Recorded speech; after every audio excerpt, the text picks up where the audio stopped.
Si le gouvernement choisit une fois encore à l'Assemblée nationale d'avoir recours au 49.3, c'est-à-dire à un texte qui ne permet pas aux députés, qui sont pour ou contre le texte, ils sont députés, ils ont été élus par le peuple, ils représentent le peuple, ils essaient de représenter le peuple, qui ne leur permet même pas de discuter le texte. La sanction automatique, qui est d'ailleurs prévue par la Constitution lorsque le gouvernement refuse la discussion aux députés, c'est évidemment le dépôt d'une motion de censure. Il n'y a rien de surprenant là-dedans. Vous savez parfaitement d'ailleurs, le 49.3, ça n'a jamais été une arme destinée à museler l'opposition. C'est une arme destinée à museler la majorité. C'est quand le gouvernement n'a pas de majorité à l'Assemblée, quand il n'est pas sûr de faire adopter un texte par l'Assemblée, qu'il utilise le 49.3. Bon, la sanction de cette absence de majorité sur un texte, c'est évidemment le dépôt par l'opposition d'une motion de censure.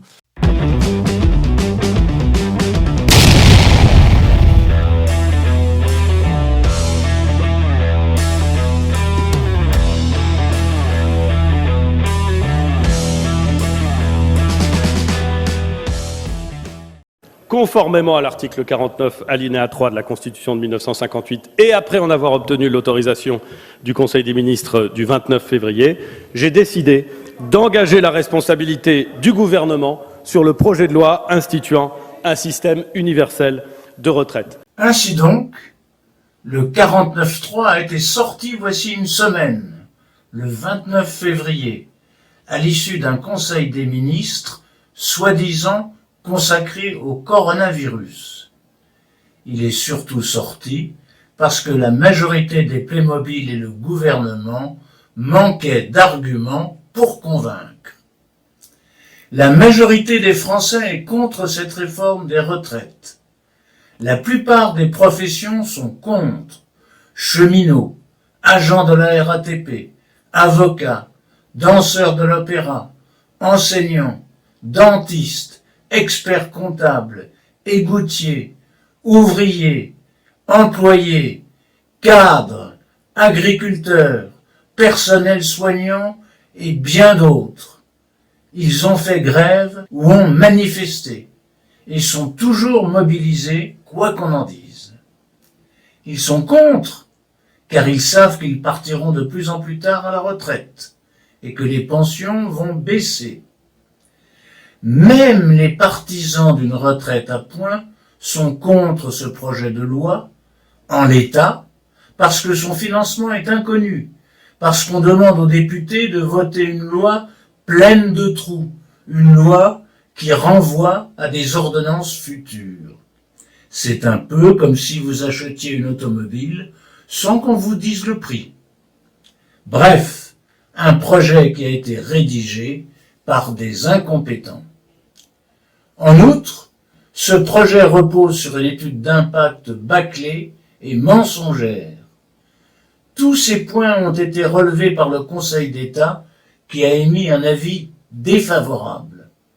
Donc ce 49.3, on s'y attendait, c'est pas une surprise. Mais pourquoi ? Le même Édouard Philippe ne disait-il pas en 2016 que c'était destiné à museler la majorité lorsque celle-ci était flottante? Si le gouvernement choisit une fois encore à l'Assemblée nationale d'avoir recours au 49.3, c'est-à-dire à un texte qui ne permet pas aux députés, qui sont pour ou contre le texte, ils sont députés, ils ont été élus par le peuple, ils représentent le peuple, ils essaient de représenter le peuple, qui ne leur permet même pas de discuter le texte. La sanction automatique, qui est d'ailleurs prévue par la Constitution lorsque le gouvernement refuse la discussion aux députés, c'est évidemment le dépôt d'une motion de censure. Et à présent, ce même Édouard Philippe utilise ce 49.3 contre la minorité. Ceci peut paraître absurde, puisque le gouvernement, disposant de la majorité absolue à l'Assemblée, pouvait être sûr que sa loi serait votée. Alors pourquoi ? Parce qu'il voulait que tout soit terminé en quelques semaines avant les municipales. Une loi destinée à tout changer dans un système social de 70 ans, destinée à tout bouleverser en quelques semaines. Tout a été fait pour écarter les débats. On a dit que les députés de la France insoumise et du Parti communiste avaient déposé des milliers d'amendements pour faire de l'obstruction. Certes, Il y avait une stratégie pour retarder l'échéance. Mais surtout, ils l'ont fait pour s'exprimer, pour dénoncer cette réforme et pour convaincre que celle-ci était nuisible. Ils ont soulevé bon nombre de lièvres, comme par exemple que les pensions seraient indexées sur un indicateur qui n'existe pas, ou que cette réforme serait défavorable aux femmes, ou encore aux agriculteurs, et que les 1 000 € minimum étaient un mensonge. Quant aux députés de l'autre opposition, les Républicains, pourtant favorables à un départ à la retraite à 65 ans, ils voulaient eux aussi critiquer cette réforme mal ficelée. Eux aussi avaient le droit de s'exprimer, comme c'est le cas dans une démocratie parlementaire normale. En fait, les Playmobil de la République en marche se trouvaient à court d'arguments. Certains, visiblement, n'avaient même pas lu le projet de loi. Ils se sont énervés et ils ont disjoncté. Sur quel fondement vous... Le bon, Monsieur le Président. Oui, ben vous allez le démontrer avant de l'évoquer. Non, je ferai bien comme je l'entends. Ben non, parce que quand on fait rappel au règlement, le fond en droit... Monsieur le Président... Ici, ce n'est pas un meeting, c'est l'Assemblée nationale.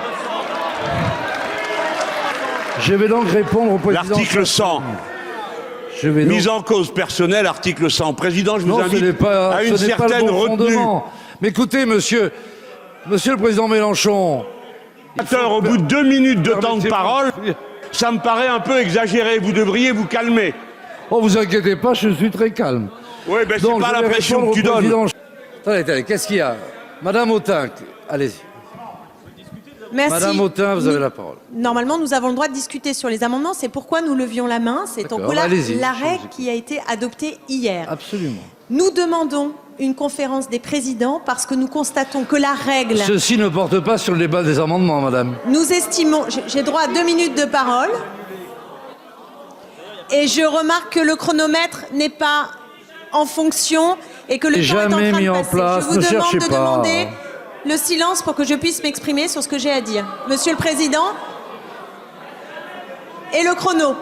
Le loup est sorti du bois. Vous l'avez vu, cette publicité d'AXA qui présente votre réforme. Avec la création d'une retraite à points, je cite le groupe financier, la baisse programmée des pensions retraite. Pour combler cette baisse, AXA offre bien sûr de cotiser un plan épargne retraite. Là voilà la vérité. Monsieur le Président, vous venez d'inventer le 49.3 du président de l'Assemblée nationale. Avant le 49.3 gouvernemental, vous faites preuve depuis le début de la séance d'un autoritarisme qui n'a jamais eu lieu dans cette instance, d'actes unilatéraux qui s'assoient sur la conférence des présidents, de droit constitutionnel réinventé, réexpliqué, d'une jurisprudence extrapolée. Vous allez nous trouver sur votre route à chaque fois que vous allez flinguer ce qui fait l'État qui protège, l'État qui prend soin. Et on va vous emmerder sur le fond comme sur la forme sur tous ces sujets. Qu'est-ce que c'est que ce comportement? Je trouve désobligeant de considérer que notre collègue de droite est une planche pourrie. C'est insupportable d'avoir ce débat dans cet hémicycle. Or, à chaque fois que nous abordons une question, à chaque fois que nous voulons poser des questions, à chaque fois, vous prenez la parole et vous nous renvoyez qu'il y a 41 000 amendements à débattre sur un projet de loi fondamental. 41 000 amendements, c'est de trop. Mais enfin, à partir de combien d'amendements c'est soutenable pour vos petits cœurs? C'est insupportable quand même. Vous en voulez combien des amendements pour que ce soit acceptable? 200, 500, à partir de 1000 ça passe, 1500 c'est de trop. Mince, alors on est dans une hémicycle, on est à l'Assemblée nationale. Si on ne peut pas débattre ici avec le nombre d'amendements qu'il faut pour vous pousser à dire la vérité, pour avoir le débat de fond sur les sujets qui nous préoccupent, alors on les aura où ces débats? Dans la rue? C'est ça ce que vous voulez? Il y a un jeu qu'on voit dans quelques quartiers parisiens qui s'appelle le bonneto. Ouketi. Alors c'est tantôt ici, tantôt là, c'est jamais là où on l'imagine. Vous êtes en train de jouer au bonneto avec nous, monsieur. De voir Madame Belloubet saisie officiellement de ce courrier. Et que nous puissions avoir... Monsieur Faure, avant que la séance soit levée, avant que vous n'alliez vous coucher, avant que j'aille me coucher, vous viendrez avec moi dans mon bureau, je vous ferai une photocopie moi-même de ce que j'ai fait parvenir à Madame Brabo et à Madame la garde des Sceaux. Peut-être que vous arrêterez de troubler nos débats. Croyez-vous que je vous mente, peut-être? Tout de même, qu'est-ce que c'est que ce comportement? Si je peux finir, Monsieur le Président. Oui, enfin moi j'ai fini. Je ne vous ai pas agressé. Et ça n'a aucun lien avec... Je ne vous non, ai mais pas... vous m'agressez. Ça a un lien. Si vous estimez que je ne vous ai mens, pas agressé. Eh bien, c'est agressif. Non, c'est pas agressif. Le rappel au règlement je ne vous ai terminé. pas agressé. Non, il est sans rapport absolument avec pas. Ce non, qui est en débat ici. Mais que voulez-vous à la fin? Une opposition qui ne s'oppose pas, qui ne demande pas de supprimer les articles de loi et qui ne vote pas. Mais ça n'existe pas. Il y a quelque chose de totalitaire dans ce rappel sans cesse aux gens. Oui, oui, de totalitaire. Le totalitarisme, c'est ce côté absolument global. Vous ne nous offrez aucune possibilité d'entrer dans une discussion, car quoi que l'on dise, vous êtes contre et vous criez. Donc oui, l'autoritarisme, c'est l'antichambre du totalitarisme. Souvent, il est temps pour vous de vous retenir. Allez, moi j'ai demandé une suspension de séance, buvez un bon coup, respirez un bon coup d'air frais, ça ira mieux après. Je vais vous donner un scoop, je vais vous expliquer le choix de l'année 1975. Donc, en fait, et c'est une première, le ministère a accepté de discuter avec le rapporteur que je suis sur le choix de l'année. En fait, initialement, nous avions pensé 1976. Monsieur le ministre, en 1976, avait un choix. Moi, j'avais un choix. Moi, je me rappelais de 1976 pour la chanson Gabriel. Et monsieur le ministre, c'était plutôt pour Dancing Queen. Mais nous nous sommes dit que 1976 allait rappeler un mauvais souvenir aux députés. 1976 allait rappeler un mauvais souvenir aux députés Joannico et les poteaux carrés de Saint-Étienne. Donc nous n'avons pas retenu 76. L'année d'après, nous avons hésité avec 1983 et la victoire de Yannick Noah à Roland-Garros. C'était une bonne année. 1993 a été une très bonne année dans le Bordelais. Mais à la fois, les députés bourguignons et la députée Bourguignon allaient risquer d'être concernés, donc on a évité. Et donc, après moult discussions, nous avons retenu l'année 1975. Je vais vous citer une citation qui m'est revenue tout à l'heure, je ne l'avais pas prévue, certains. Certains parmi vous ont déclaré « La République, c'est moi ». Eh bien moi, je vous dis que la République, c'est nous, et vous êtes rien. Alors, on déclenche le LBD parlementaire, la bombe atomique parlementaire. Voyons la réaction de Jean-Luc Mélenchon à l'issue de l'annonce de ce LBD parlementaire. C'est ici à l'Assemblée nationale que va se commettre le pire forfait. Des gens vont décider, sans débat, de l'adoption d'un texte qui ouvre la porte à la finance, à BlackRock, à AXA et aux autres sur 312 milliards que représentent les cotisations sociales des salariés de ce pays. Ils le font parce que tel est le but et la fonction de cette réforme, c'est de préparer la capitalisation comme l'a demandé la Commission européenne depuis bientôt quelque chose comme 5 ou 10 ans. Pour y parvenir, le régime macronien, car on peut parler de régime tant il accumule des caractéristiques particulières. Ce régime qui a une vocation autoritaire, que le président finalement aura décrit mieux qu'un autre en disant la dictature, c'est quand un clan ou une personne décide des lois. Eh bien aujourd'hui, ils vont tester leur capacité dans ce domaine. Voyons maintenant ce qu'en dit François Asselineau.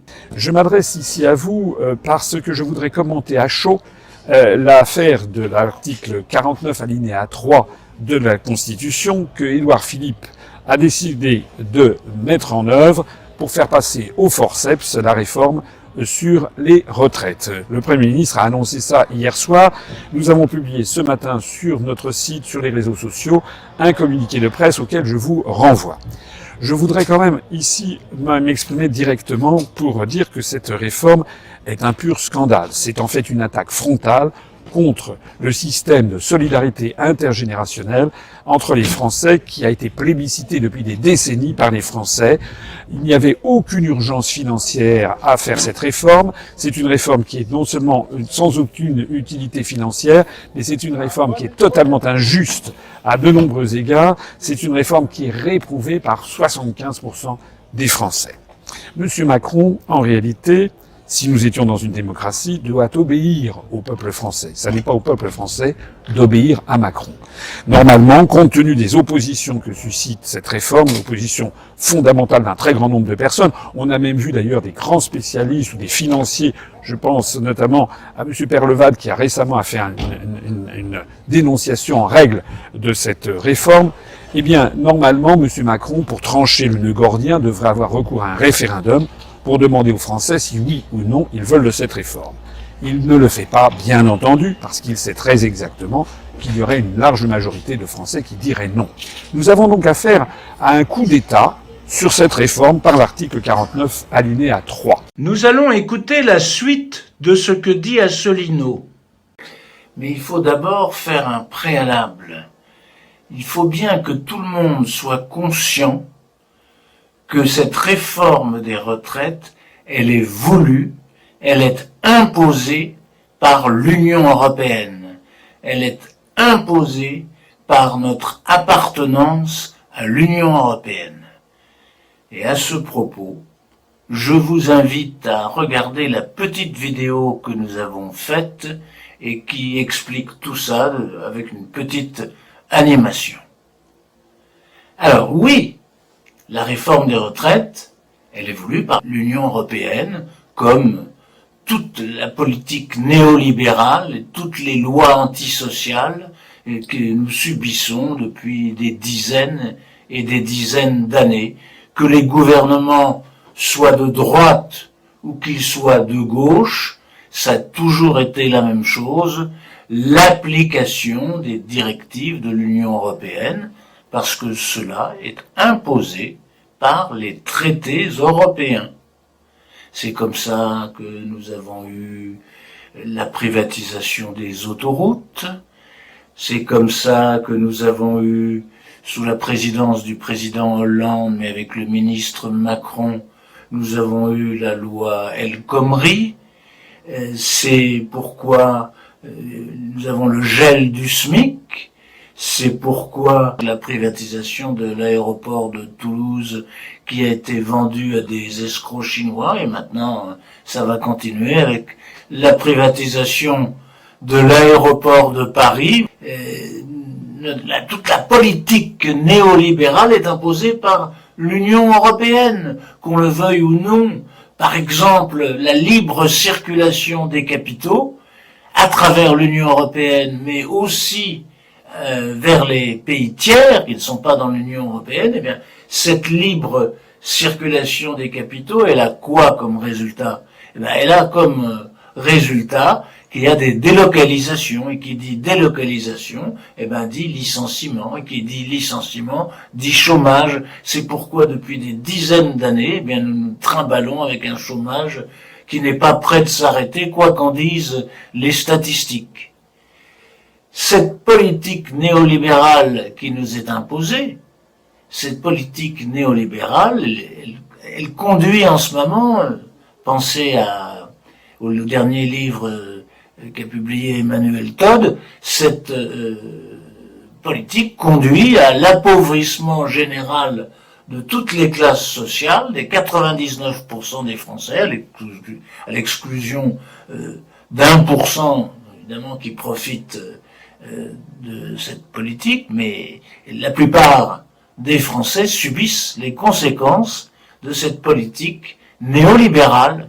Quoi qu'on en pense, on est persuadé que l'Europe, c'est la paix, que l'Europe va nous apporter le bonheur, que l'euro, c'est formidable, bah oui, c'est bien, on peut se promener à l'étranger sans changer ses billets, mais bon, il faut voir aussi le niveau de pauvreté qui augmente, les services publics qui sont reniés tout le temps. Ça aussi, ce sont les directives de la Commission européenne, la fermeture des hôpitaux, la fermeture des écoles dans certains milieux ruraux, la fermeture des bureaux de poste, l'abandon de tout ce qui faisait le bien-être des Français.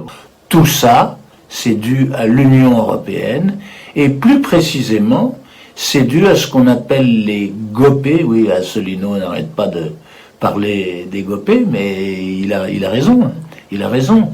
Les GOPÉ, ce sont les rapports des grandes orientations des politiques économiques des pays membres de cette Union européenne. Et donc, chaque pays reçoit chaque année ces instructions de l'Union européenne qu'elle doit appliquer. Et Monsieur Macron applique absolument ces GOPÉ. Alors peut-être il y a eu des présidents qui l'appliquaient peut-être en traînant un peu des pieds, mais il l'appliquait quand même. Alors lui, il faut dire que Macron, lui, il le fait avec zèle. On pourrait même d'ailleurs se demander si Macron, tout d'un coup, voulait le Frexit et nous quittions l'Union européenne, probablement il continuerait quand même cette politique. Et il n'empêche que, blague à part, il n'empêche que cette politique est imposée par l'Union européenne, en particulier la réforme des retraites est complètement voulue par l'Union européenne, et là Macron ne fait qu'appliquer les GOPÉ, les fameux GOPÉ qui incluent la réforme des retraites. Donc, les traités européens, c'est la cause. La réforme des retraites, c'est l'effet. La réforme des retraites est une conséquence des traités européens. Seulement, actuellement, on ne peut pas s'attaquer à la cause. Oui, je sais, il y a plein de gens dans les commentaires qui marquent Frexit, Frexit, Frexit. Ben oui, c'est sympa. On est d'accord pour le Frexit. Mais c'est pas en criant Frexit, Frexit, Frexit qu'on aura le Frexit. Voilà, peut-être en 2022, mais faut pas non plus rêver. Alors, puisqu'on ne peut pas s'attaquer à la cause, eh bien, il faut s'attaquer à l'effet. Et il faut absolument empêcher cette réforme des retraites. Voyons donc la suite de la réaction d'Asselineau. Alors, la question qui se pose maintenant, c'est qu'est-ce que l'on fait? Et je voudrais attirer l'attention de toutes celles et de tous ceux qui m'écoutent et qui me font confiance pour qu'ils comprennent bien que non seulement nous avons comme ennemi Monsieur Macron et la bande qui a mis la main, le gang qui a mis la main sur la France pour piller le patrimoine des Français, détruire la France, détruire notre système social, détruire notre identité nationale, mais nous avons également des adversaires. Les adversaires, c'est la fausse opposition qui entraîne des millions de Français vers rien. Je voudrais ici dénoncer le bal des faux culs de la prétendue opposition qui a décidé de lancer une motion de censure contre le Premier ministre Édouard Philippe, pour protester contre cette affaire d'article 49 alinéa 3. D'abord, Édouard Philippe, ça n'est qu'un lampiste dans cette affaire. Les vrais responsables, c'est 1. Macron, et 2. ceux qui l'ont fait élire en 2017 à la suite d'un coup d'État médiatico-financier. Je veux parler de l'oligarchie et des milliardaires qui tiennent les médias, et je veux parler de la Commission européenne qui impose à la France cette réforme des retraites par l'article 121 du traité sur le fonctionnement de l'Union européenne et par le rapport des grandes orientations des politiques économiques que cet article a prévu. Je rappelle, nous l'avons rappelé 50 fois, la réforme des retraites découle directement de notre appartenance à l'Union européenne et de rapport des grandes orientations des politiques économiques. Alors, face à ça, nous avons une prétendue opposition, Madame Le Pen, Monsieur Mélenchon, le Parti communiste, les Républicains, etc., qui n'ont jamais expliqué aux Français que l'origine de cette réforme vient de la Commission européenne, vient de l'Union européenne. Quel est le but et la fonction de cette réforme? C'est de préparer la capitalisation comme l'a demandé la Commission européenne depuis bientôt quelque chose comme 5 ou 10 ans. Comme l'a demandé la Commission européenne depuis bientôt quelque chose comme 5 ou 10 ans. Comme l'a demandé la Commission européenne depuis bientôt quelque chose comme 5 ou 10 ans. C'est le premier point. Deuxièmement, cette prétendue opposition a décidé de lancer une motion de censure contre Édouard Philippe. Mais cette motion de censure va être balayée en quelques minutes à l'Assemblée nationale, comme toutes les motions de censure qui ont précédé. Ce que nous disons, ça fait 14 mois que je le dis, c'est qu'il faut lancer la procédure de destitution de Macron par l'article 68 de la Constitution. Alors, bien sûr, certains disent elle n'aboutira pas. Bien sûr, mais la motion de censure, elle va aboutir? Non. Les amendements de France Insoumise ont abouti? Non. Donc, que l'on ne m'objecte pas que la procédure de destitution aurait un inconvénient majeur qui serait qu'elle n'aboutisse pas, puisque c'est toutes les mesures lancées par l'opposition qui n'aboutissent jamais. Sauf que, si on lance la procédure de destitution de Macron, tous les médias nationaux et internationaux seront obligés d'expliquer aux Français, à 46 millions d'électeurs français, pourquoi ils seront obligés d'expliquer le dossier que nous avons mis en ligne depuis 14 mois et que nous ne cessons d'enrichir sur les violations innombrables de la Constitution par Macron et le gang qui a mis la main sur la France. Et donc, à partir de ce moment-là, beaucoup de Français comprendront qu'en fait, ils sont dirigés par une mafia qui piétine la Constitution française et forceront Macron à rendre compte sur ce qu'il fait. En refusant de lancer la procédure de destitution de Macron, la prétendue opposition, France Insoumise, Parti communiste, les Républicains, le Rassemblement national montrent en fait qu'ils ne sont qu'une opposition d'opérette. Ils protègent Macron là où ils devraient au contraire le mettre dans une très grande difficulté pour pour l'empêcher de nuire. François Asselineau commet une faute et une erreur. Une faute en racontant que Mélenchon ne parle jamais du rôle néfaste de l'Union européenne, ce qui est faux. Mélenchon a dit clairement que la réforme des retraites était dictée par l'Union européenne qui nous impose une politique néolibérale depuis des années. Il est vrai que Mélenchon ne partage pas la stratégie d'Asselineau et qu'il a des positions ambiguës par rapport à l'UE. Son nouveau plan B actuel est beaucoup moins convaincant que son plan B lors de la campagne présidentielle de 2017. Mais ceci fera l'objet d'une autre vidéo. Une faute en le traitant de faux cul et en traitant les Insoumis et le Parti communiste d'opposition d'opérette. Je crois que nous avons montré que les Insoumis et les communistes avaient mené une bataille remarquable au Parlement, sans parler de leur soutien actif à la mobilisation populaire. Et nous allons y revenir. Les insulter est donc une faute. Une erreur. Oui, ensuite c'est une erreur.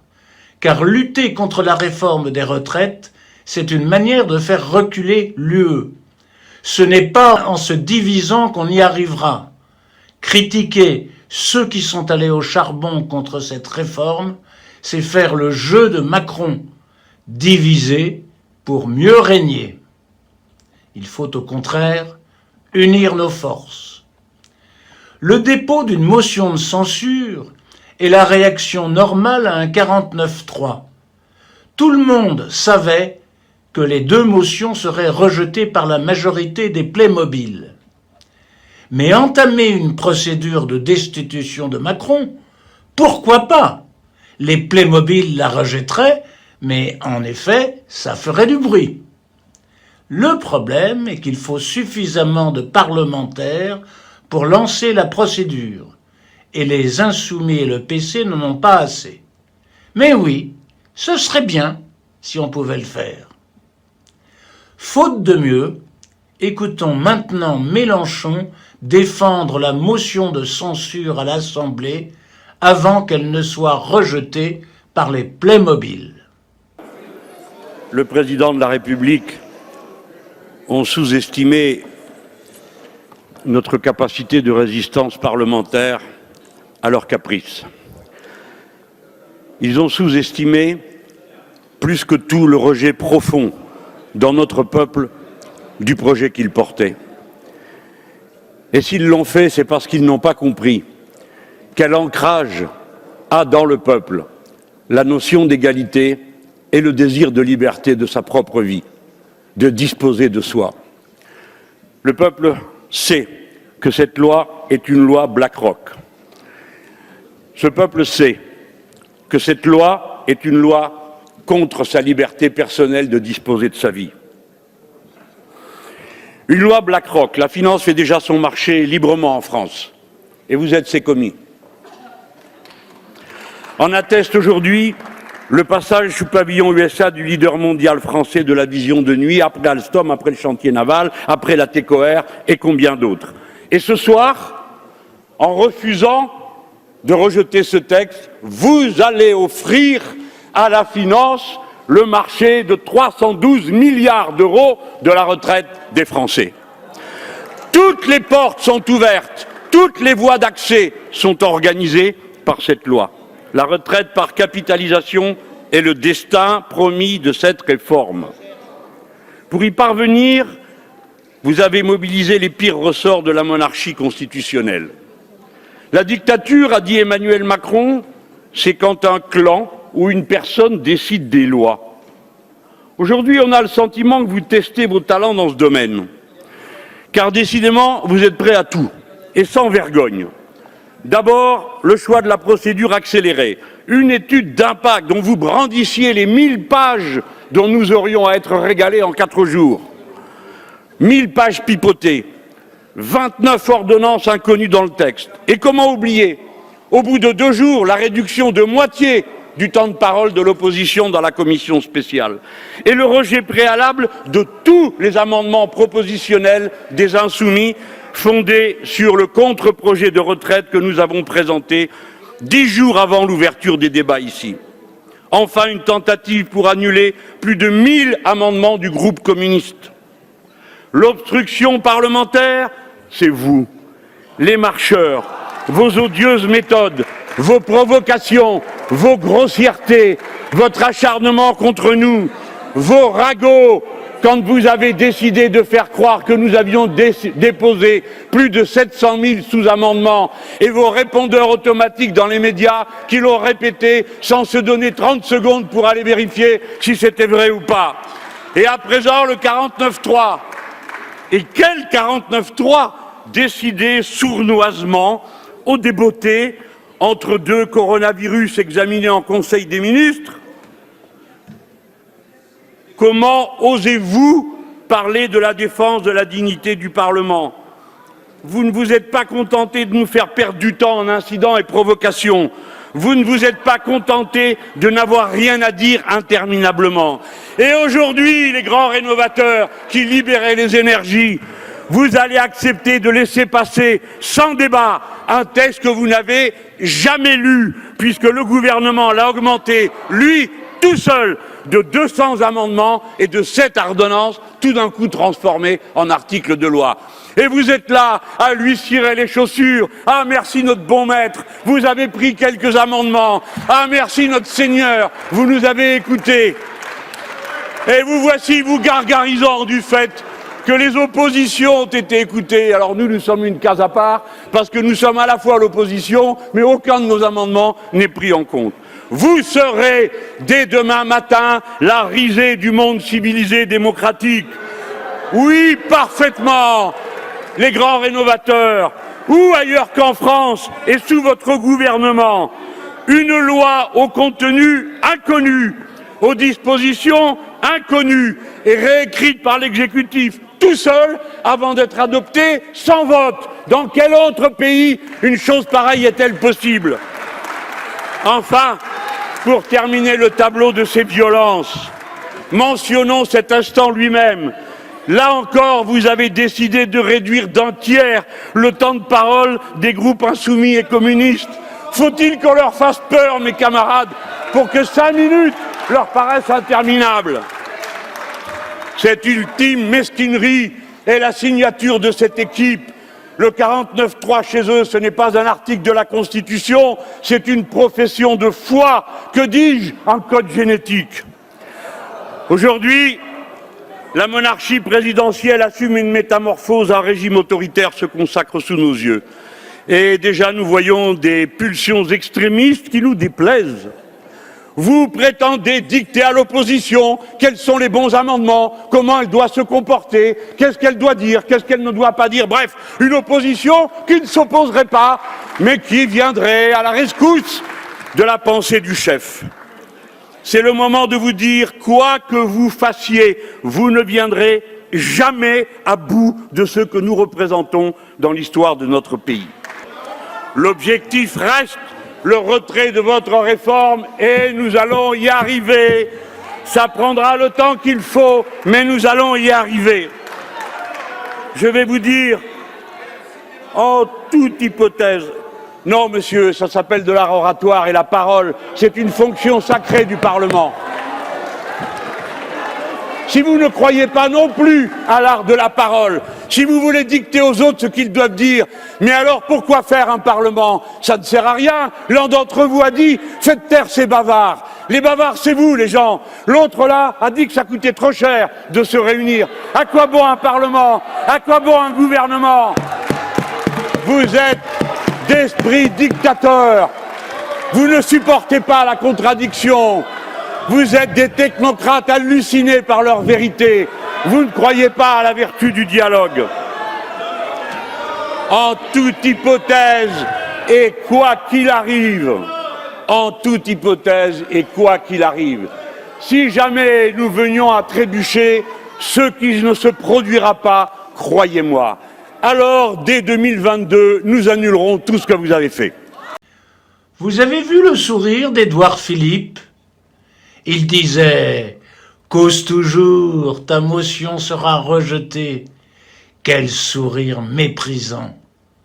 Mais rira bien qui rira le dernier. Voyons la suite de l'histoire. Alors, je vais revenir sur la réforme des retraites, parce qu'elle nous a occupés, en tout cas moi, quasiment à temps plein. Et pas que moi, hein, je vais vous dire... Les députés, femmes et hommes qui étaient là ont eu, bon d'abord se sont donnés d'une manière absolument incroyable. Vous avez des gens qui ont vécu ici dans l'Assemblée pendant 12 jours d'affilée. C'est le cas par exemple de Caroline Fiat qui a fait tout le tunnel.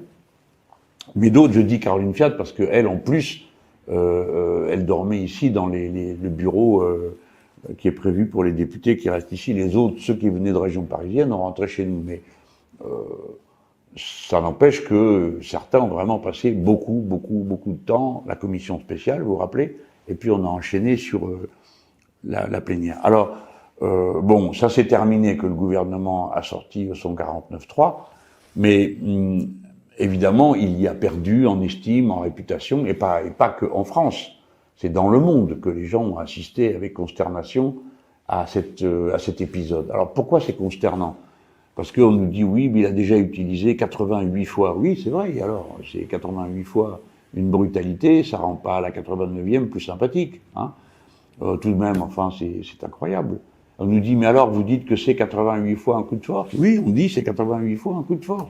Parce que le concept même du 49.3 est insupportable. Alors vous savez que c'est un moyen pour une majorité, quand la Constitution a été promulguée, elle disait qu'il fallait un parlementarisme raisonné, ça commence mal. Hein. Donc cet outil a été prévu pour quand un gouvernement a une majorité qui ne veut pas obéir ou qui amende de trop un texte qu'il a soumis, eh ben le gouvernement dit bah écoutez, je veux me mettre au pied du mur, maintenant ça suffit, c'est où mon texte, ou vous votez une motion de censure. S'il n'y a pas de motion de censure, le texte est considéré comme adopté. Donc, je demande quand même qu'on revienne un peu dans le réel. Nous sommes donc le seul Parlement du monde où un texte est considéré comme adopté et sans amendement, simplement parce que le gouvernement a déposé un article de la Constitution qui lui rend cette opération possible. Mais alors là, c'était le pompon. Non seulement le texte était réputé adopté, mais le texte, le gouvernement l'a changé. Entre le moment où il dit « stop, je dépose le 49.3 » et le moment où il dit « bon, bah allez-y, chiche, votez une motion de censure », il transforme le texte. Et il met dedans plus de 200 amendements. Vous vous souvenez peut-être du chiffre, on disait il y a 29 ordonnances, et bien il y en a 7 qu'il décide tout seul et qu'il met tout seul dans le texte. Donc, j'ai dit à la tribune que le lendemain, la République en marche serait la risée du monde civilisé, parce que où ailleurs qu'en France, et avec un gouvernement pareil, un texte rédigé par le gouvernement, lui tout seul, amendé, est considéré comme adopté parce que l'opposition n'a pas pu s'y opposer. Car vous avez bien compris que tout repose sur l'opposition. Et comme l'opposition est la minorité dans l'Assemblée, sinon elle ne serait plus l'opposition, eh bien, ça veut dire que, en fait, c'était une véritable chambre d'enregistrement. Voilà mon texte, il est changé, 200 amendements de plus, salut, c'est adopté. Alors maintenant, le texte part au Sénat, mais avant ça, il y avait, comme je vous l'avais expliqué la semaine dernière, il y a 2 lois, donc une loi ordinaire, elle a fait l'objet du 49.3, et comme la Constitution, depuis sa réforme, dit qu'on ne peut présenter le 49.3 qu'une fois dans la session, bah, pour la loi organique, impossible, et ce 49.3 ne s'appliquera que à la loi ordinaire. Donc la loi organique était toujours là. Alors on a démarré gentiment avec notre paquet d'amendements, je vous parle des amendements dans un instant, mais avec nos amendements, et puis on a commencé à les défendre, donc on a réorganisé la Noria avec nos camarades dans l'hémicycle. Et au bout de quelques heures, on s'aperçoit d'un truc un peu étrange, c'est que personne ne répond à rien. C'est-à-dire, normalement, vous défendez un amendement, et puis le gouvernement dit s'il est d'avis favorable ou défavorable, puis ensuite c'est la rapporteure qui dit avis favorable ou défavorable. Et on s'aperçoit qu'après avoir répondu 1 ou 2 fois, ces deux-là, ils disent juste avis défavorable. Avis défavorable. Après, on passe au vote, on perd, et hop, on passe à l'amendement, à la série d'amendements suivants. Donc, ça veut dire que ces gens qui ont passé leur temps à dire « nous voulons débattre du fond, nous voulons débattre du fond », quoi qu'on leur dise, quel que soit le sujet de nos interventions, ils s'en fichent. Ça les intéresse pas, ils répondent pas, et eux-mêmes ne se donnent pas la peine d'intervenir sur le fond. Et ça, c'était vraiment finir une séquence par une dose de mépris absolument incroyable. Donc, ceux qui étaient dans l'hémicycle nous alertent et disent « mais venez voir vous-même si vous ne le croyez pas ». Alors moi, je regardais à la télévision, parce que être dans l'hémicycle, tu fais rien d'autre pendant que tu es dans l'hémicycle.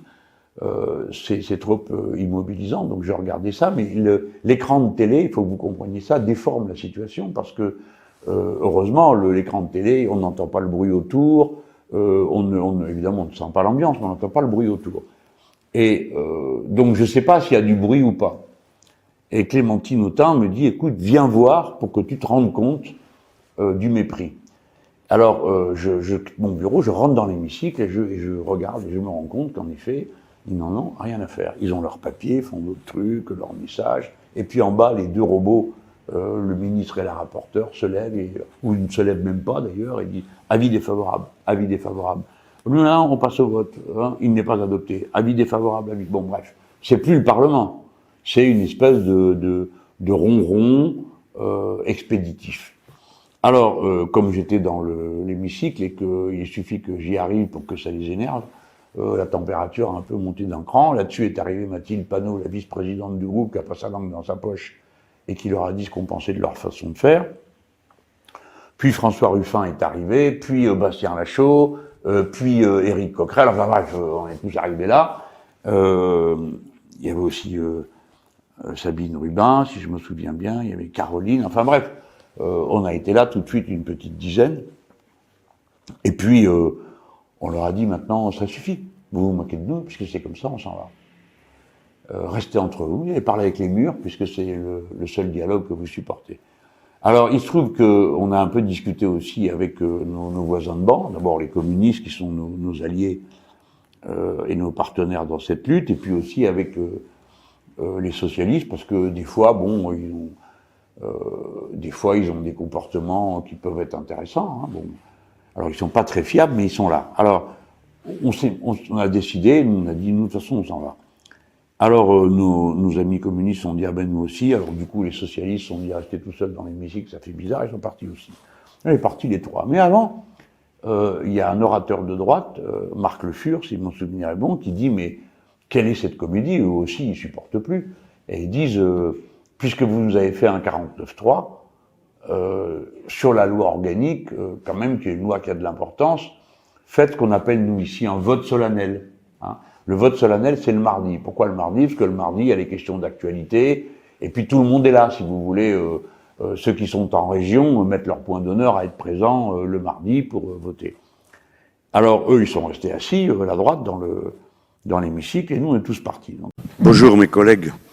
Madame Autain m'a appelé et m'a dit « il faut que tu vois ça ». Et je suis content de le voir en si peu de temps.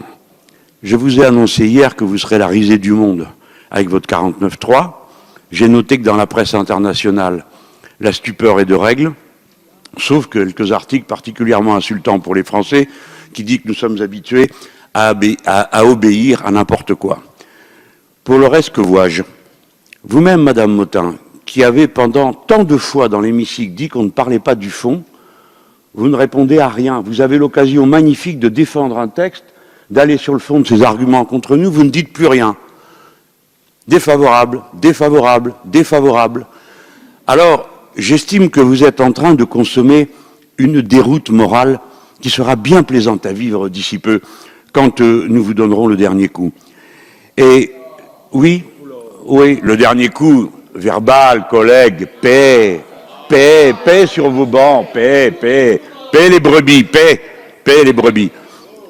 Oui, non, mais les coups verbaux, vous ne connaissez que les coups physiques, ça ne m'étonne pas. Vous n'êtes pas civilisé. Au demeurant, vous venez encore de perdre quelqu'un dans cette journée. Je termine en vous disant que ce moment est un des moments de déroute morale pour vous.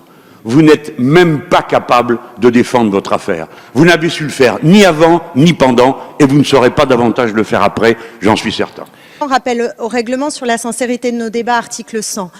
À quoi servent nos travaux, mes chers collègues, après un 49.3 sur l'essentiel, la loi ordinaire, et alors que vous ne répondez pas sur les questions que nous vous posons et les arguments? On était là pour amender, on était là pour argumenter, on était là et prêt pour une confrontation sur le fond. Et nous nous retrouvons dans une chambre d'enregistrement et face à un gouvernement qui, dans ses réponses, ressemble à un répondeur automatique, comme si la société n'était pas vent debout et inquiète, et profondément inquiète de l'impact de votre loi, comme si on ronronnait alors que ça bout dehors. Je vous rappelle que 2 syndicats ont quitté la table de la conférence de financement. Je vous rappelle que vous chipotez pour 15 jours de report demandés par le Sénat pour attendre la fin de la conférence de financement. À l'instant, vous ne répondez pas à la demande de vol solennel mardi. Vous avez tenté de rejeter la faute sur les oppositions insoumises et communistes. Vous avez rejeté la commission d'enquête sur votre étude d'impact proposée par le groupe socialiste. Bref, honnêtement, là, nous sommes dans une vraie comédie, une triste comédie qui s'appelle tout simplement un simulacre de démocratie. C'est une mascarade, mes chers collègues, c'est une mascarade. Et maintenant, je crois que pour les oppositions à la gauche de cet hémicycle, il est temps de tirer le rideau. Ça suffit. Et pour reprendre les termes de l'écrivaine Virginie Despentes, nous aussi, on se lève et on se barre.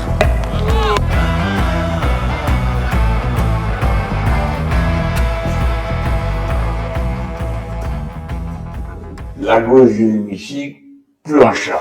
La droite, ils étaient là 3-4, et puis eux-mêmes, ils disent, répondez-nous. Répondez, disent-ils à la majorité La République En Marche, est-ce qu'il y aura un vote solennel? Et La République En Marche dit non, il n'y aura pas de vote solennel. Alors, donc à partir de là, la droite aussi est partie. Et en ce moment, à l'heure à laquelle nous sommes en train d'enregistrer, La République En Marche est toute seule dans l'hémicycle, en train de discuter avec elle-même, alors peut-être qu'elle va aborder les questions de fond, comme elle dit, hein. Ils ne le feront pas, bien sûr. Et tout le monde est parti, il ne reste plus qu'eux. Par conséquent, c'est une déroute et une défaite morale absolue. Mais ce qui est important, et c'est la raison pour laquelle j'y reviens, parce que ça, vous pourrez le lire dans le journal, vous l'apprendrez, mais ce qui est important, c'est que vous devez bien voir que le 49.3, le ridicule du 49.3, avec la presse dans le monde qui se moque des Français, le ridicule du 49.3, la violence du 49.3 les a pas guéris. Le lendemain, il refusait aux socialistes la création d'une commission d'enquête sur le rapport qui avait été joint à la loi de réforme des retraites. Hein. Il y avait un rapport, vous vous rappelez, je l'ai pas là sous la main, mais c'est un truc de 1000 pages, et qui est complètement faux, parce que délibérément, ils ont fait comme si la date de départ, l'âge pivot, était bloqué, toujours le même. Donc tous les chiffres sont faux, parce qu'on sait que cet âge pivot doit se déplacer, ou âge d'équilibre, ça dépend comment ils l'appellent, va se déplacer dans le temps. Donc c'est quand même une question. Qui est-ce qui écrit un rapport de 1000 pages mensonger à remettre à la représentation nationale? Et puis après ça, qu'est-ce qui est vrai, qu'est-ce qui est faux dans ce rapport? Parce qu'il doit y avoir sans doute, tout n'est pas forcément faux. Il doit donc y avoir des choses qui sont intéressantes dedans. Eh ben non, ils ont voté en commission, alors que c'est en droit, ici, chaque groupe a droit à on appelle ça un tirage, hein, vous avez le droit de déclencher une commission d'enquête. Nous, on a déclenché une commission d'enquête sur l'indépendance de la magistrature. Honnêtement, La République En Marche n'est pas trop joyeux hein, de cette commission d'enquête, car on voit bien qu'on est en train d'enquêter sur les conditions dans lesquelles il donne des ordres à certains juges, où il crée une ambiance où il n'y a pas d'indépendance de la justice. Bref, ils n'étaient pas très contents, mais ils avaient respecté la règle du jeu. Donc notre commission d'enquête fonctionne. Et là, ils l'ont refusé aux socialistes. C'est une mesure d'autorité. Alors, ça, vous vous rendez compte, c'est 24 heures après qu'il y a eu déjà le coup du 49.3, parce que le 49.3, c'était mardi soir, et le vote de la commission en question, c'est mercredi matin. Et aujourd'hui, nous enregistrons, nous sommes jeudi. Donc, mercredi après-midi, on a commencé l'examen de la loi organique, et depuis mercredi après-midi, mercredi soir, jeudi matin, c'est un concours de mutisme. Bon, de temps à autre, ils disent quelque chose, puis après, ils prennent leur, vous savez, ces grands airs qu'ils ont là. Alors là, c'est Madame Motin, moi je la connaissais pas comme ça, elle passait pour une femme plutôt aimable, et maintenant, elle parle mal aux gens, elle prend un air en disant « je ne réponds pas à tel ou tel ». C'est pas le rôle, un rapporteur, il doit répondre à tout, il est là pour ça. Hein.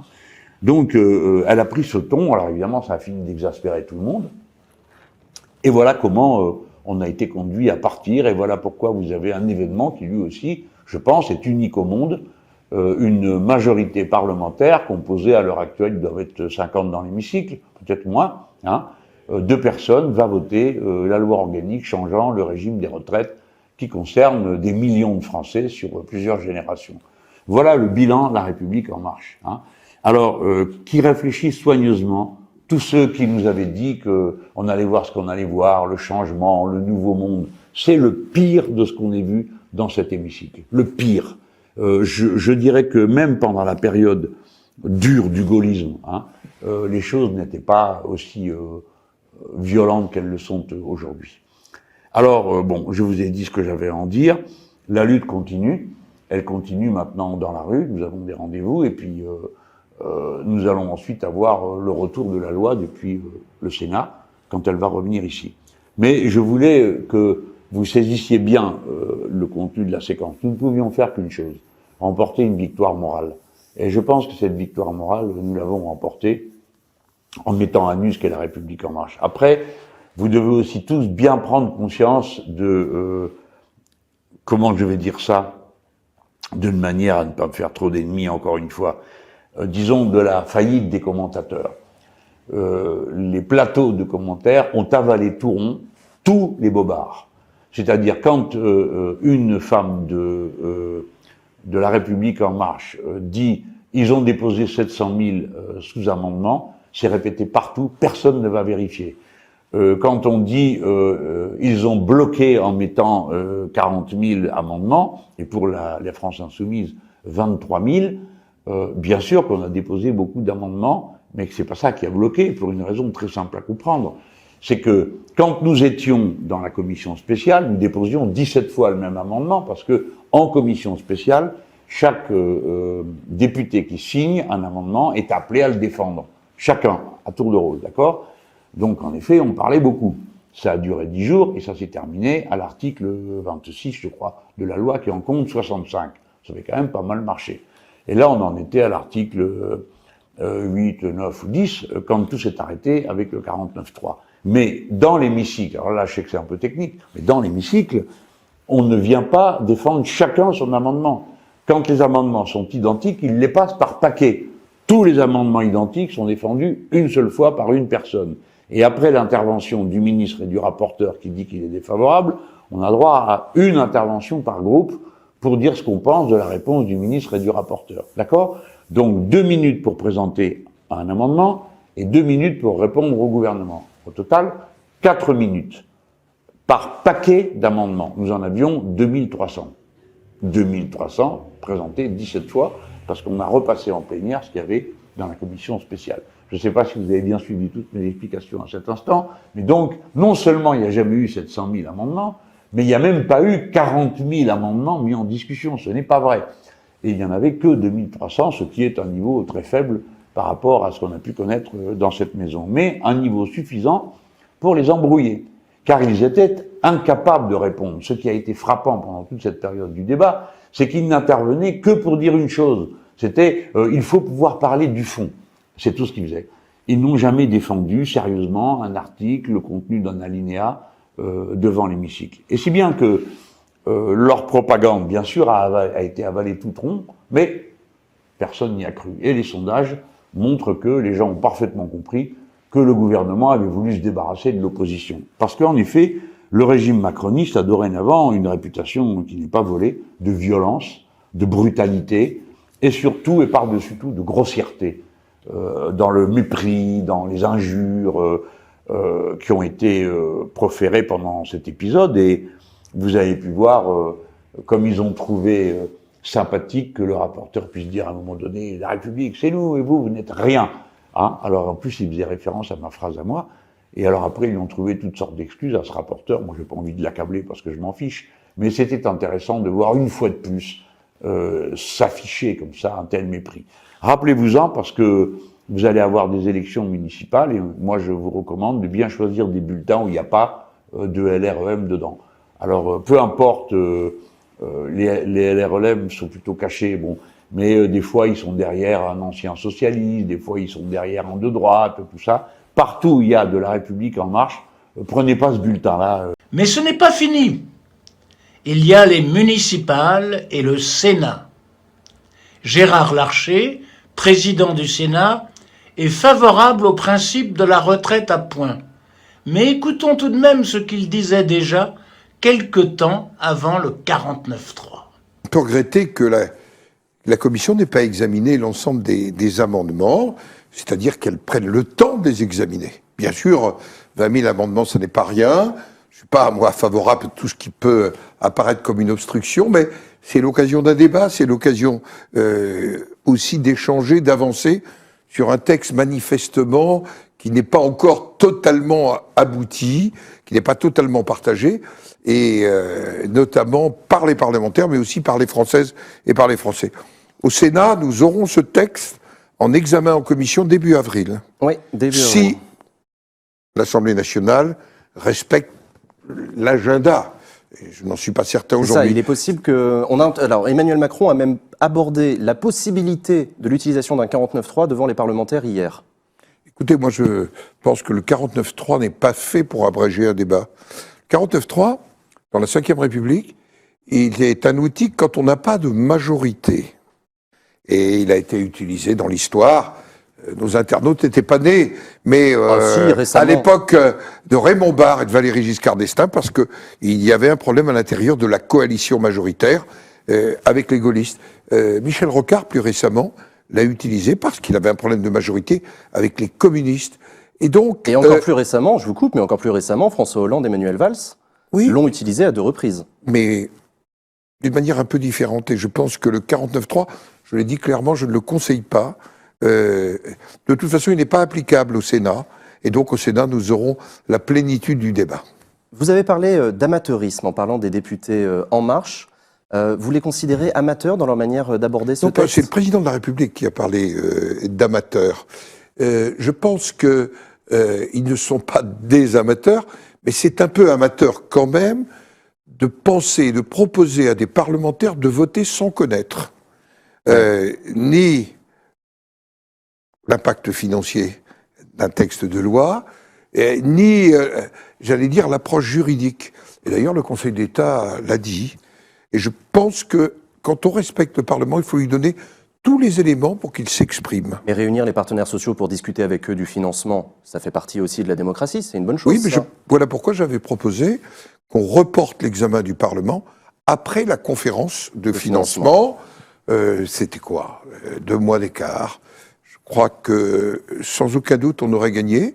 C'est pour ça que le Sénat, dans sa conférence des présidents, a une très très large majorité. Seulement le groupe de la République En Marche ne l'a pas voté sur une proposition conjointe communiste et Républicaine a proposé qu'on lève la procédure accélérée, qu'on se donne le temps du porter à connaissance réelle, de l'étude d'impact réel, de l'évaluation et du débat. Alors je précise pour ceux qui nous écoutent que la procédure accélérée qui a été utilisée par le gouvernement pour ce texte prévoit qu'il n'y aura qu'un seul examen par chambre, donc l'Assemblée nationale votera une fois le texte et le Sénat une seule fois. On peut, d'habitude, la procédure non accélérée, la procédure habituelle, c'est deux fois. Lectures dans chaque chambre. Ça aurait été préférable pour vous sur ce texte? Je pense, parce que regardez, nos collègues députés, et je le dis vraiment avec respect pour eux, ils vont voter dans le noir. Nous allons voter avec plus de lumière, puisque la conférence de financement aura avancé.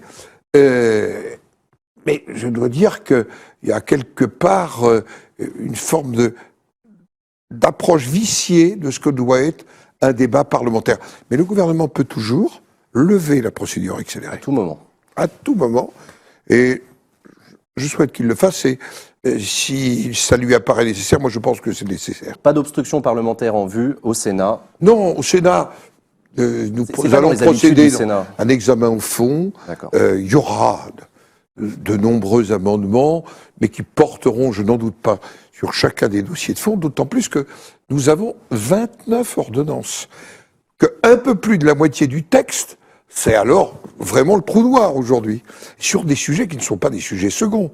La transition pour chacun des régimes, des sujets sur lesquels nos compatriotes ont besoin de savoir qu'est-ce qui les attend. Vous savez, c'est quand même paradoxal. Il y a 2 ans et demi, tout le monde était pour la réforme des retraites, régime universel. À point. Quand on a eu le rapport l'été dernier, le rapport de Jean-Paul Delevoye, on a senti une forme de suspicion. Et puis aujourd'hui, on est dans le rejet. On est dans le rejet, pourquoi? Parce que c'est incompréhensible. Et les citoyens ont le sentiment que c'est le sentiment qu'on leur cacherait quelque chose. Effectivement, c'est ce que dit Sidress, la valeur du point dépend d'un indicateur qui n'existe pas encore, ça fait partie des... Alors ça, voilà, c'est un exemple, mais il y en a bien d'autres. Oui, parce que entre la réforme qu'il indexait sur les prix, celle qu'il indexait sur les salaires, et maintenant sur il le va salaire falloir qu'on moyen. invente. Vous vous rendez compte, un sujet aussi important, parce qu'au Sénat, en 2010, une majorité du Sénat, sur une proposition d'ailleurs centriste, Éric Woerth était au banc des ministres, s'est dit favorable à ce qu'on examine un système à points. Donc pas d'hostilité sur le principe. Et d'ailleurs, les Français sont pas hostiles sur le principe. Mais ne pas connaître comment sera calculée la valeur du point, c'est quand même assez essentiel. Alors, résumons-nous. Le Conseil d'État a émis un avis défavorable sur l'étude d'impact. Le débat parlementaire, même tronqué, a mis en évidence les absurdités de la réforme et a permis de soulever des lièvres et donc d'éclairer les Français. La majorité de ceux-ci est contre le projet. Après les violences policières, les dénis de démocratie du gouvernement et de sa majorité sont mis en évidence, y compris à l'international. Certains Playmobil quittent la République en marche. Les macronistes vont prendre une raclée au municipal. Le texte de loi sera débattu beaucoup plus sereinement au Sénat. Il n'est pas impossible que celui-ci constitue une commission d'enquête sur l'étude d'impact qui a été refusée par les Playmobil. On a vu avec l'affaire Benalla que le Sénat savait faire. Le Sénat prendra son temps et Macron n'arrivera pas à faire voter sa loi avant l'été, car des travaux sont prévus à l'Assemblée nationale. Le texte reviendra donc à l'Assemblée après les vacances. Et on peut être sûr que l'opposition sera très active et que les manifestations reprendront.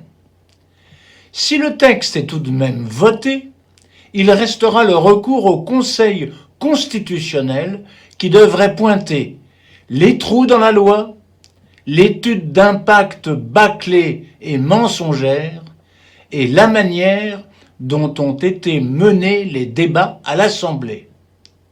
Alors, Macron n'est pas sorti de l'auberge. Enfin, en dernier recours, il reste 2022. Mais attention, Tout dépendra de la mobilisation et de l'unité de tous les opposants. Vous êtes peut-être d'accord avec ce qui a été dit. Vous n'êtes peut-être pas d'accord, mais vous avez écouté les arguments. Dans les deux éventualités, j'espère que cette vidéo vous a plu. Si c'est le cas, soyez gentils, mettez un petit pouce bleu. Si vous n'êtes pas encore abonné à C'est dans l'air, vous pouvez le faire maintenant. C'est gratuit, et ça nous encourage.